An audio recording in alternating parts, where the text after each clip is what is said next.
Data की जंग जीतने के लिए बीएसएनएल ने बनाया खतरनाक प्लान। आम जनता का रिचार्ज प्लान बढ़ाकर 55,000 करोड़ का खेल करने जा रहे मुकेश अंबानी। बीएसएनएल ही करेगा जियो एयरटेल को बर्बाद, मिलने लगे जबरदस्त सिग्नल। मोबाइल रिचार्ज 27% महंगा कैसे हुआ, आखिर किसे फायदा पहुंचाने के लिए रिचार्ज घोटाला किया गया। आखिर किसने किया था बीएसएनएल को बर्बाद, किसने लगाया था इसके 4G लॉन्चिंग पर रोक। इन सभी हेडलाइंस के अलावा वीडियो में जानेंगे और भी बहुत कुछ, लेकिन आगे बढ़ने से पहले आप सभी के लाइक और कमेंट के लिए दिल से शुक्रिया। दोस्तों, अंबानी के बेटे की शादी का दहेज और न्योता आखिर भारत की गरीब जनता क्यों दे? आज मैं आपको बताऊंगा कि जियो एयरटेल ने पिछले 1 साल में कितने करोड़ का मुनाफा कमाया है, जबकि वहीं बीएसएनएल का नुकसान देखकर आपकी आंखें फटी रह जाएंगी। रिलायंस जियो ने 2023 से 24 में 20,607 करोड़ रुपए का शुद्ध लाभ कमाया और इसी अवधि के दौरान एयरटेल ने 7,467 करोड़ रुपए का शुद्ध लाभ कमाया है।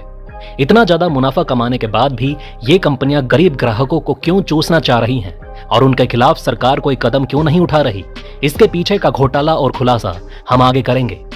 जानबूझकर बीएसएनएल के 4G और 5G सेवा को रोक दिया गया ताकि सिर्फ 3 कंपनियों को फायदा पहुंचाया जा सके, ताकि बीएसएनएल के कस्टमर सिर्फ 3 कंपनियों की तरफ भाग जाएं और जनता के पैसों से खड़ा हुआ बीएसएनएल सिर्फ कुछ अरबपतियों के हाथ का खिलौना बन जाए। लेकिन आप सभी ने पिछले बीएसएनएल वाले वीडियो पर इतना कमेंट किया और वीडियो को इतना लाइक किया कि अब सरकार तक एक बेहद इंपॉर्टेंट लेटर पहुंच चुका है और सरकार जबरदस्त एक्शन लेने जा रही है, जिसके कारण जियो और एयरटेल में तबाही देखने को मिल सकती है।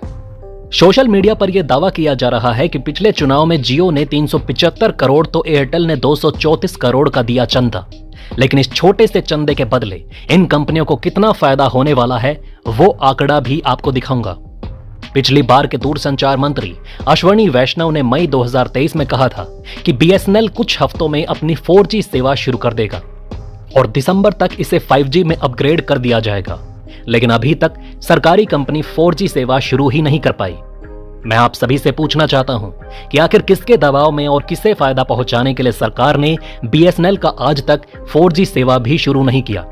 हालांकि अब बताया जा रहा है कि बीएसएनएल अगस्त में पूरे भारत में अपनी बहुप्रतीक्षित 4G सेवाओं को लॉन्च करने की तैयारी कर रहा है और यही वो खबर है जिसने जियो और एयरटेल के होश उड़ा रखे हैं।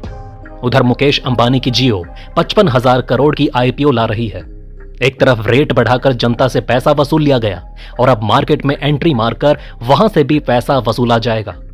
टेलीकॉम एक ऐसा क्षेत्र है जहां सरकार या विपक्ष मुंह खोलने से डरती है, क्योंकि टेलीकॉम कंपनियां लगभग सभी पार्टियों को मोटा चंदा देती है। विपक्ष अग्निवीर पर आवाज उठाएगी, नीट पर हंगामा करेगी, शिवजी और राम जी की तस्वीर दिखाएगी, लेकिन आम जनता के लिए ऑक्सीजन समान मोबाइल डाटा पैक बढ़ाने के खिलाफ उतना हंगामा देखने को नहीं मिलेगा। अगर इनके पास हिम्मत है तो बढ़ा हुआ रिचार्ज प्लान का फोटो लेकर संसद में क्यों नहीं पहुंचते। संसद में इस पर बहस तक नहीं होगी, क्योंकि भारत की लगभग सभी पार्टियां इनसे मिली हुई है। आखिर एक रतन टाटा इस देश को कैसे बचा लेंगे?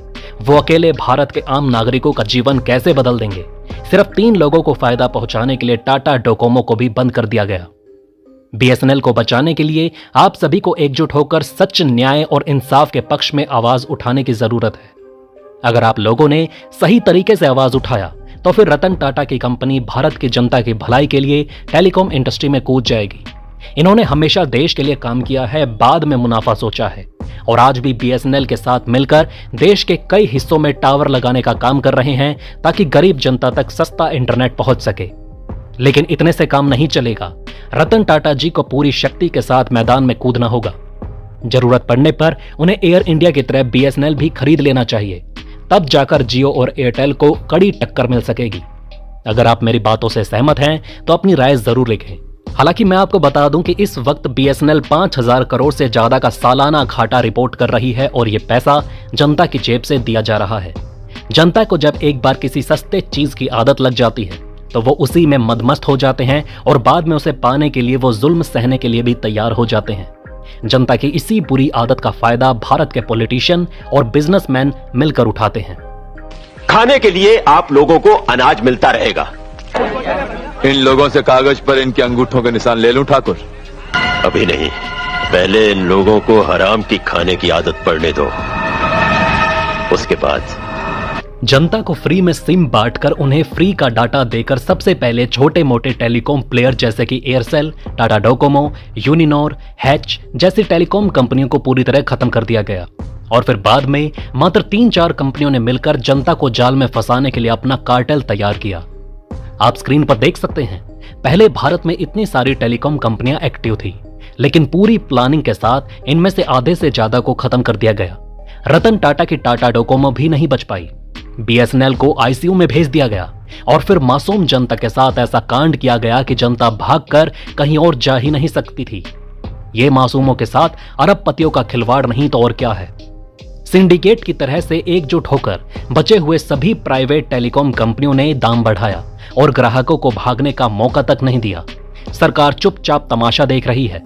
ऐसे में रतन टाटा जी को मोर्चा संभालने का समय आ गया, जिन्होंने हमेशा देश हित में अन्याय के खिलाफ गरीब जनता के लिए कदम उठाया है। अगर आप मेरी बात से सहमत हैं तो अपनी राय लिखें। सबसे पहले आपको फ्री में सिम दिया गया, फिर सस्ता इंटरनेट पैक देकर 2 GB पर डे का आदत लगाया गया।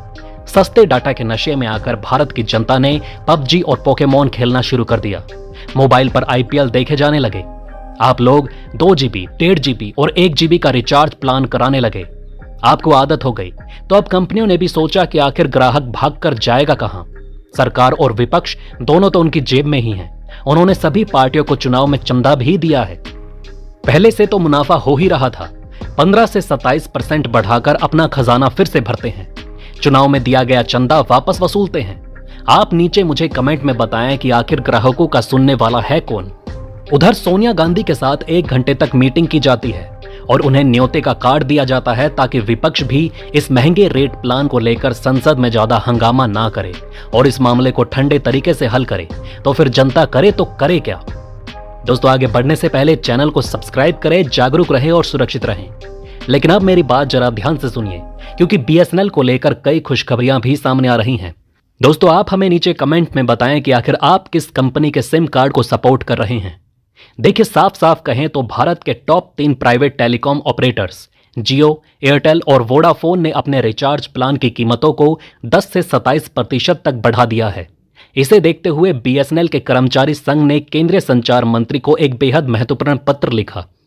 बीएसएनएल कर्मचारी संघ ने केंद्रीय संचार मंत्री ज्योतिरादित्य सिंधिया को लिखे पत्र में कहा कि निजी दूरसंचार ऑपरेटर रिलायंस जियो और भारती एयरटेल की ओर से हाल ही में टैरिफ में की गई बढ़ोतरी गलत है, क्योंकि वो पहले से ही लाभ कमाने वाली कंपनियां हैं।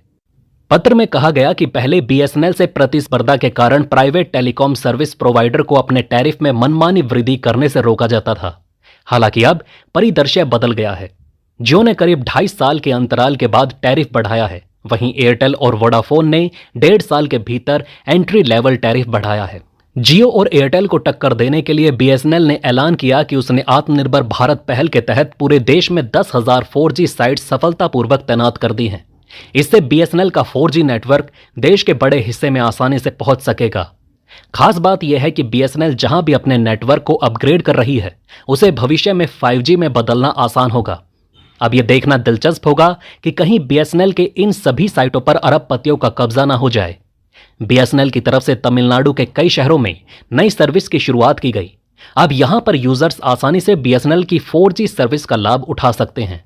इसके अलावा कई अन्य साउथ के इलाके में बीएसएनएल की तरफ से 4G सर्विस की शुरुआत की जाएगी। इससे पहले आंध्र प्रदेश में भी बीएसएनएल की तरफ से 4G सर्विस की शुरुआत की गई थी। इस साल अप्रैल तक बीएसएनएल के पास 3500 4G टावर थे, जो अब बढ़ाकर 10,000 हो गए हैं। कंपनी लंबे समय से देश भर में 4G सर्विसेज लॉन्च करने की योजना बना रही है।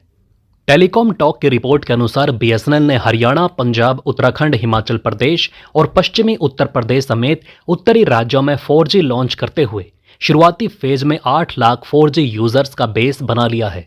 बीएसएनएल भारतीय कंपनियों के साथ मिलकर 4G नेटवर्क को लॉन्च कर रही है। बीएसएनएल का मकसद उन ग्रामीण इलाकों तक 4G सर्विसेज पहुंचाना है जहां किसी और कंपनी की सर्विस नहीं पहुंची है। इसका मतलब है कि जो यूजर्स अभी 2G और 3G नेटवर्क से जुड़े हैं, उन्हें 4G नेटवर्क पर लाया जाएगा। बीएसएनएल के 300 दिन वाले प्लान ने प्राइवेट कंपनियों की नींद उड़ा दी।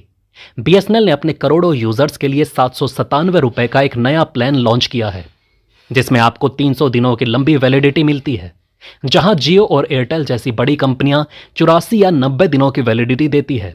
वहीं BSNL 300 दिन की वैलिडिटी दे रहा है। इस प्लान में आपको 2 GB डाटा हर दिन मिलेगा, लेकिन यह सिर्फ 60 दिनों तक ही मिलेगा। इसके अलावा कंपनी 60 दिनों तक हर दिन 100 फ्री SMS भी दे रही है। इस प्लान के आने से BSNL ने प्राइवेट कंपनियों को कड़ी टक्कर दी है। रिचार्ज प्लान बढ़ाने के कारण अगर आप में से कोई सरकार तक अपनी महत्वपूर्ण बात पहुंचाना चाहता है तो नीचे कमेंट में सुझाव साझा करें। अगले वीडियो में हम आपके कमेंट को ध्यान में रखते हुए एक नया वीडियो तैयार करने की कोशिश करेंगे। तो दोस्तों, इस वीडियो में फिलहाल के लिए इतना ही। इस तरह की डेली वीडियो कंटिन्यू रखने के लिए हमें आपके समर्थन की जरूरत है। कृपया इस वीडियो को ज्यादा से ज्यादा शेयर करें और उम्मीद करते हैं कि आप इस वीडियो पर कम से कम 1000 लाइक देंगे। आप देख रहे थे जी चिल्स। जल्द पूरे होंगे आपके सारे विल्स। धन्यवाद।